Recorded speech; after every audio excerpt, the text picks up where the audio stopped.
আসসালামু আলাইকুম এভরিওয়ান, সবাই কেমন আছেন? আশা করি সবাই ভালো আছেন। আমিও আলহামদুলিল্লাহ ভালো আছি। ইলিয়াস ফার্নিচার ঘরের পক্ষ থেকে সবাইকে জানাচ্ছি স্বাগতম। আপনারা যে খাটটি দেখতেছেন এটা হচ্ছে সম্পূর্ণ 81 কাঠ দ্বারা তৈরি।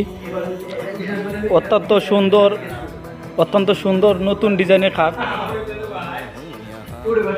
আপনারা দেখতেছেন।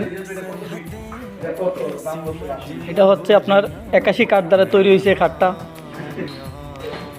আপনাদের যাদের যাদের খাট প্রয়োজন হয় অবশ্যই স্ক্রিনে দেওয়া নাম্বারে যোগাযোগ করবেন। আমাদের শপের ঠিকানা হচ্ছে চাঁদপুর জেলা কচুয়া থানা উজানি বাজার, ইলিয়াস ফার্নিচার ঘর। আমরা যে এই খাটগুলো তৈরি করে থাকি আমরা কিন্তু এটা মেশিনের দ্বারা করি না, অভিজ্ঞ মিস্ত্রির দ্বারা, কারিগর দ্বারা আমরা এই খাটগুলো তৈরি করি। এই যে এনে এক মিস্ত্রি আছে কাজ করতেছে নকশার, এই যে এদিকে আছে আরেকজন ভাই, ওনারা কিন্তু অনেকটা দক্ষ।